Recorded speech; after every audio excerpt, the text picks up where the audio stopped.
Ya la tengo en línea a otra de las notas que vamos a presentar en la mañana. Es Hugo Cánovas, nos va a hablar directamente desde el penal donde él está sometido a este castigo que vamos a escuchar lo que nos cuenta él, qué es lo que le está sucediendo. Buen día, Hugo, ¿cómo estás? Buen día. Buen día, Jorge, buen día a la audiencia. Bueno, este es una gran pena, ¿no? Lo que voy a contarles sucedió hace 22 años. Sí. Hace 22 años yo era un oficial ayudante joven. Yo egresé en 1998 de la escuela de policía y bueno, inmediatamente salimos a trabajar a la calle, pero sin la formación, sin el conocimiento de que lo que era una conmoción social como lo que pasó en el año 2001. En el año 2001 yo me encontraba en el tercer año de mi jerarquía de oficial ayudante y se me comisiona a Villa 9 de Julio, en la zona noroeste de la provincia de Córdoba. El nombre Villa 9 de Julio figura dentro de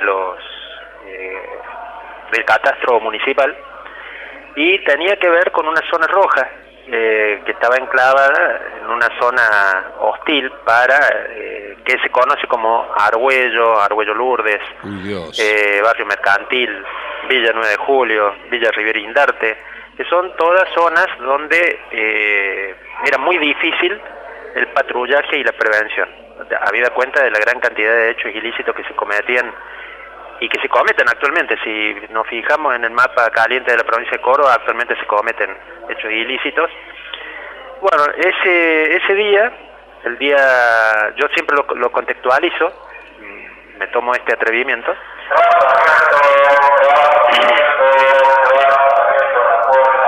Perdón el ruido de fondo, Jorge y audiencia. El día 19, 20 y 21 de diciembre, el presidente Fernando de la Rúa, nuestro presidente democrático, había sido elegido por el pueblo. Sí, sí. Fernando de la Rúa, ante la conmoción social en toda la República Argentina, los saqueos a supermercados, minimercados, kioscos, o sea, lo que volvió a suceder después en el año 2013, para no hacerlo tan solitario el tema, ¿no? Sí, sí. Bueno, él ordena el estado de sitio y a su vez le ordena a través de un memorándum al gobierno de Córdoba que quedábamos a órdenes del señor presidente y del ministro del Interior, Matov, en ese momento. Bueno, en ese contexto, el día 19 nos leen los tres memorándum de estado de sitio y qué orden se nos había dado con respecto a la prevención en calle y el traslado de detenidos a las unidades judiciales.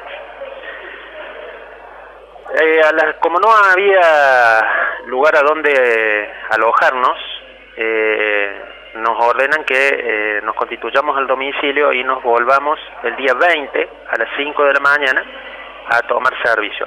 Así, el día 20 a las 5 de la mañana, al tomar servicio, los jefes de compañía, oficiales principales y subcomisarios, nos avisoran el panorama.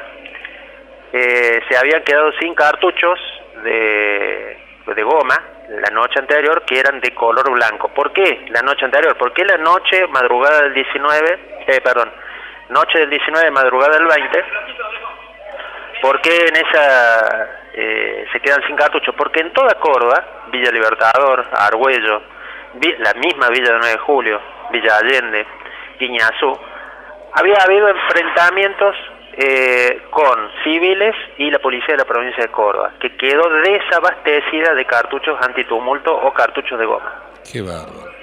En ese momento los cartuchos eran de color blanco. El día 20 salimos por orden de la superioridad a custodiar los camiones de Prosegur o los camiones de Juncadela o los que estaban en ese momento como servicio de traslado de dinero. Salimos a custodiar con cartuchos de plomo a esos camiones. Pero todo se deja por constancia. en libros de guardia, en libros del armero, se deja por constancia con qué se sale, qué se da y qué se sale. Y qué se devuelve, obviamente qué se devuelve, ¿no? Claro, sí. La jefatura de policía no tiene constancias de que yo haya tenido un enfrentamiento para gastar los cartuchos de plomo, así que se devuelven a las 2 de la tarde a la base de patrulla. Nunca tuve cartuchos de plomo, pero sí tuve un procedimiento que les indica al gobierno de la provincia de Córdoba y al Poder Judicial que yo nunca estuve en el lugar donde ideológicamente ellos me ponen, es decir, sobre la vereda de una remisería, a 30 metros de posición de la muerte de las víctimas de David Moreno y de los lesionados Parra y Fergenal.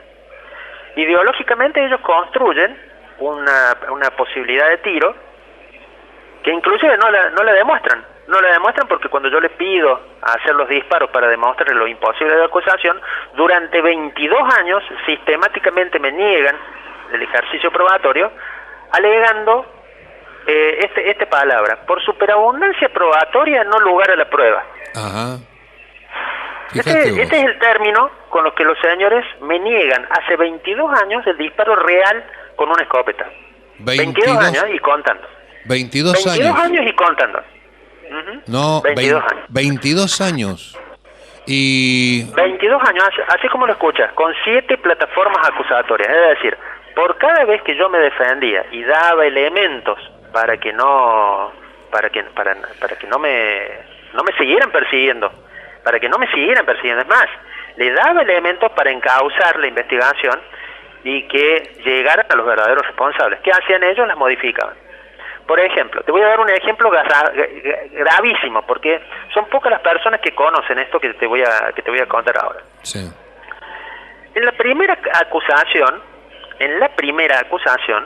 la víctima mortal presentaba todos los disparos de atrás hacia adelante. Es decir, David Moreno tenía aproximadamente más de 6 disparos con cartucho propósito general de atrás hacia adelante. Eso lo decía el protocolo de autopsia. Los protocolos de autopsia deben ser reales, es decir, no deben tener ningún tipo de alteración. Bien, esto sucedía en la primera acusación que me impusieron en el año 2003. Cuando yo recupero la libertad a los 9 meses, en junio del 2004, y teniendo el expediente con mis padres que son médicos, empezamos a mirar la acusación, es decir, los protocolos de autopsia, las lesiones que había en los cuerpos de las víctimas. Sí. Y mi madre, quien es criminalista forense, descubre que los disparos que estaban puestos de atrás hacia adelante no coincidían con las fotografías, es decir, no los tenían así los disparos eran de adelante y no de atrás. Claro.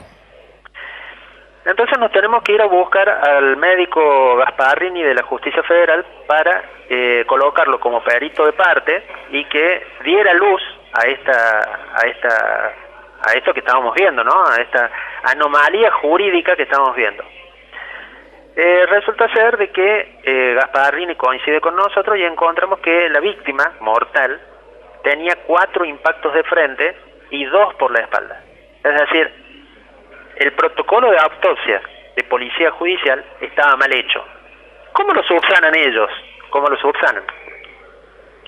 El señor fiscal Raúl Ignacio Garzón, siguiendo la ideología, achacaba que el disparo de frente que tenía David Moreno era agachado o agazapado, pero siempre en el mismo orden, 30 metros, ¿no? Y que la munición de plomo había rebotado en el piso y lo había lesionado. Y me achacaba ese disparo a mí. No obstante, conociendo yo que me encontré, esto decía la acusación, que había disparado con plomo, volví a disparar. Por eso me pone dolo eventual, para agravar la pena. Claro. En esa situación, cuando voy a declaro que, y justamente pido que se incorporen a todos mis instructores para determinar y para demostrar que la munición de plomo apenas toca la superficie terrestre o cualquier superficie dura, se destruye y no es pasible de rebote. Claro. ¿Qué hace el fiscal? ¿Qué hace el señor fiscal? Bueno, dice, el primer disparo le corresponde a un policía no individualizado. El segundo disparo que hiere a David Moreno le corresponde a un policía no individualizado.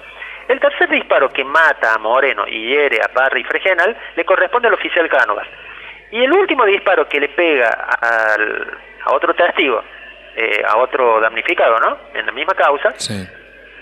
que se encontraba a 25 metros de la esquina, posición opuesta a la que supuestamente yo me desplazaba, le corresponde a un policía no individualizado. Es decir, el mismo fiscal está reconociendo que hay más de 3 tiradores no individualizados, pero él sin ningún argumento, sin ninguna prueba, y me condenan, con lo que te estoy diciendo, y me condenan sin ninguna prueba, dice que yo disparé a 30 metros y maté a Moreno y herí a esta persona. Mira. Eso es el protocolo de autopsia alterado. Así como te lo cuento. Qué bárbaro. Resulta ser de que con el paso de los años, estando en pasiva, año 2009, perdón, te voy a contar algo importante. En el 2008, Sí. en la reconstrucción del año 2008, Sí. el doctor Raúl Ignacio Garzón me quema pública y políticamente, exponiéndome en un canal de televisión con la carita de David Moreno. Ese año era año electoral, año 2007 era año electoral, Schiaretti y juez. Bien. Yo me convierto en amenaza electoral cuando voy a verlo al doctor juez para que me represente en la cuestión penal. Entonces el gobierno de Córdoba ordena mi inmediata detención. En el 2008, a través de una nota que hace el periodista Sergio Carreras, el fiscal Raúl Ignacio Garzón ordena que se hiciera la reconstrucción en Villa del 9 de Julio, pero en un día de invierno. El escenario estaba cambiado, el escenario completo estaba cambiado, ¿no? No era un 20 de diciembre. Claro. La vegetación no era la misma, las calles ya no eran la misma, la mora que estaba impactada frente al supermercado, en vez de ser preservada, la habían cortado, la habían destruido. Sí. O sea, no se preservó la escena del crimen. Y, por supuesto, el escenario ya era muy distinto. Bueno, él ordena que se grabe la reconstrucción, lo graba Policía Judicial. Me niega que yo grabe con perito de parte. ¿Por qué? Porque Policía Judicial es un hecho solemne, es decir, ellos no van a alterar nada. Resulta ser de que al negármelo, por inexperiencia, yo debía apelar, porque estaba en mi derecho. Sí. Pero ¿quién aparece en la escena? Aparece en la escena el testigo Ledesma. Ledesma es la persona que me ataca frente al supermercado, me mete un chirlo en la cara y se mete en el interior de esa remisería. Es la persona que yo detengo dentro de la remisería. Es la persona que le indica al Poder Judicial que yo estaba haciendo otra cosa a 30 metros y un poco más, muy distinta a lo ideológico, es decir, a la construcción de la plataforma acusatoria. Ledesma declara un montón de veces, no declara en ese momento lo que había pasado. Entonces, al descubrir el fiscal Garzón que Ledesma estaba diciendo la verdad, lo corre. Ese solo testimonio de Ledesma en el lugar de los hechos debió acabar mi participación en la acusación penal. No obstante, el fiscal, ideológicamente, sigue intentando demostrar que los disparos salían de una posición imposible, es decir, a más de 30 metros del escenario, de la esquina de Piedra Labrada y Tupac Yupanqui. Bueno, cuando termina la reconstrucción del hecho, entre otros delitos que hay en la reconstrucción del hecho, delitos del fiscal, Sí. resulta ser de que me llevan a Bower y yo iba contento porque había podido demostrar al fin que soy inocente. Claro. 5 meses desde esa reconstrucción demoró el fiscal en dictarme la 5ª plataforma acusatoria.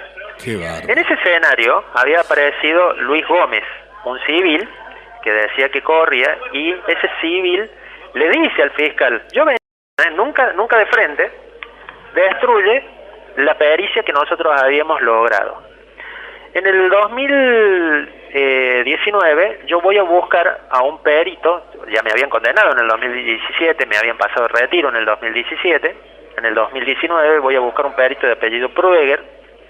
Proeger es el perito que habla del caso Alos en el narcotráfico en la provincia de Córdoba, donde casualmente también lo tenemos al señor Oscar González, en esta nueva, se repiten los nombres, se vuelven a repetir los nombres.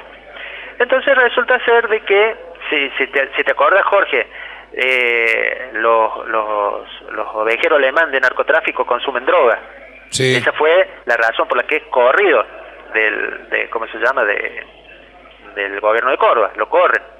Pero todavía sigue vigente, ¿no? Sigue tan vigente como hace más de 20 años. Sí, desgraciadamente sí. De que inmediatamente yo tomo contacto con el perito Proeger, no sé si tenía intervenido mi teléfono, no sé si qué pasó, si hay escuchas ilegales, no sé lo que pasó. Resulta ser de que año electoral, nuevamente, el Tribunal Superior de la provincia de Córdoba me rechaza la casación del año 2017 y ordenan mi detención acusándome, escúchate acusándome de un peligro de fuga. Uh-huh. Eso es lo más asqueroso que te puedo decir. ¿Por qué? Porque si en más de 17 años no me profugué, me presenté todas las veces, me puse a derecho, ese hecho de detenerme con un menor de 4 años, con un mayorcito de 7, mis padres enfermos, con un sueldo de miseria, cobraba 35.000 pesos de jubilación. ¿De dónde voy a sacar dinero yo para profugarme? ¿Y por qué me profugaría si hace más de 20 años le venía diciendo a la justicia de Córdoba y le vengo diciendo a la justicia de Córdoba, yo no soy? Estando preso ya en la cárcel de Cruz del Eje, en plena pandemia del año 2020, resulta que conozco a un perito, un reconocido perito de acá de la provincia de Córdoba, el que es experto en reconstrucciones 3D. Este perito, reconocido a nivel nacional e internacional, lo llamo desde la cárcel y resulta ser de que, bueno, la primera impresión en una atención cuando te llaman desde la cárcel, ¿qué van a hacer? Te ladran, te maltratan. Vos estás ahí, por algo estás ahí. Así de simple. Claro. Resulta ser que le digo, doctor, antes de condenarme, por favor, lea. Yo le voy a pagar. Lea y después condéneme. Pero lea. Claro. Él acepta el caso. Lo lee al caso. Esto que te estoy contando es para enero del 2020, ¿no?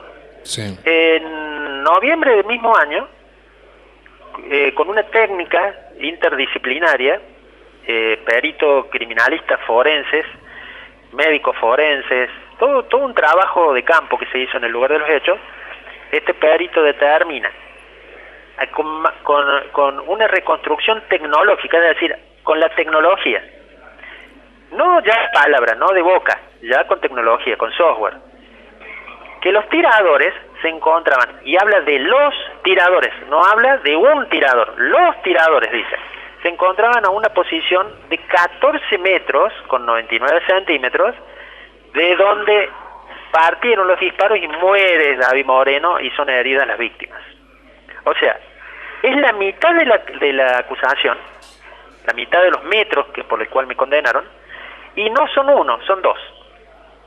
Entonces, este perito me dice, vamos a tener que buscar esto en un recurso de revisión, porque obviamente vos ya fuiste condenado. Para ese momento yo la causa la tenía en la Corte Suprema de Justicia de la Nación, y el 23 de diciembre del 2020, la prueba del doctor Federico Baudino se presenta como ADN balístico y se presenta a la Corte. Sí. Estas son fechas importantes en las que te voy a dar a partir de este relato, ¿no?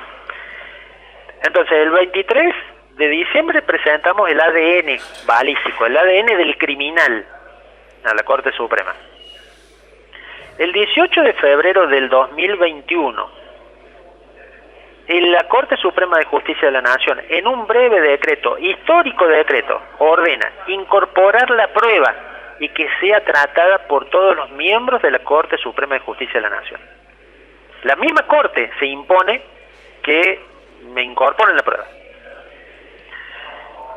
El 20 de diciembre del 2021, el doctor, nuestro presidente, Alberto Fernández, se recibe en la Casa Rosada, casualmente 20 años después, 20 años después, las casualidades, 20 años después, recibe a todas las víctimas de la causa 20 de diciembre del 2001.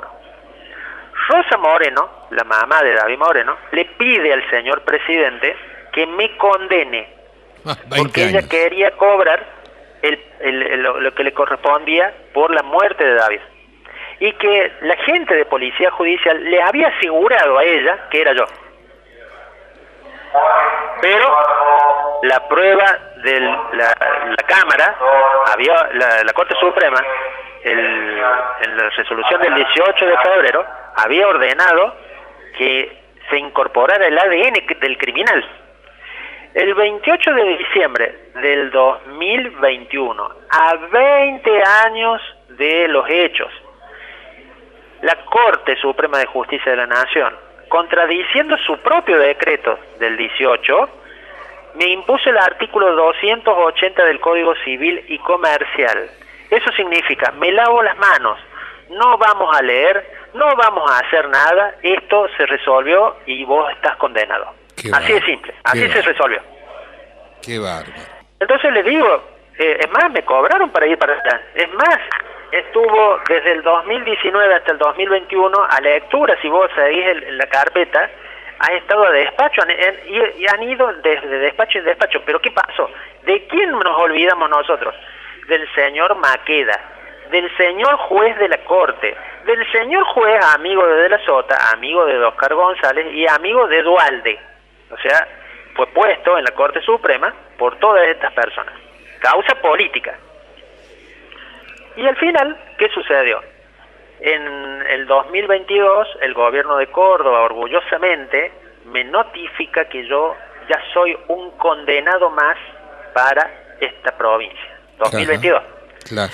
En el 2022, en agosto del 2022, el 30 de agosto del 2022, se presenta el recurso de revisión de la condena. Se le presenta al Tribunal Superior de la provincia de Córdoba. Ese recurso de revisión no va con una prueba. Yo te conté de esta prueba, es decir, de que los tiradores están a 15 metros. El doctor Federico Baudino descubre que se habían alterado las planimetrías oficiales del lugar de los hechos. ¿Cómo lo descubre? Descubre que la mancha de sangre original, el coágulo de sangre principal de David Moreno, fallecido, que estaba en el suelo, cuando es levantada y alterada la escena del crimen, resulta ser que estaba a 3,80 metros y no a 2,80 como lo había hecho correr el señor Raúl Ignacio Garzón en la reconstrucción del año 2008. Y le exhibe el video de Canal 12 como prueba de que esa mancha había sido movida y que no se podía mover. Es decir, hay dos pruebas que tiene el Tribunal Superior de la provincia de Córdoba desde agosto del 2022. La justicia lenta, la justicia lerda, la justicia corrupta jamás va a ser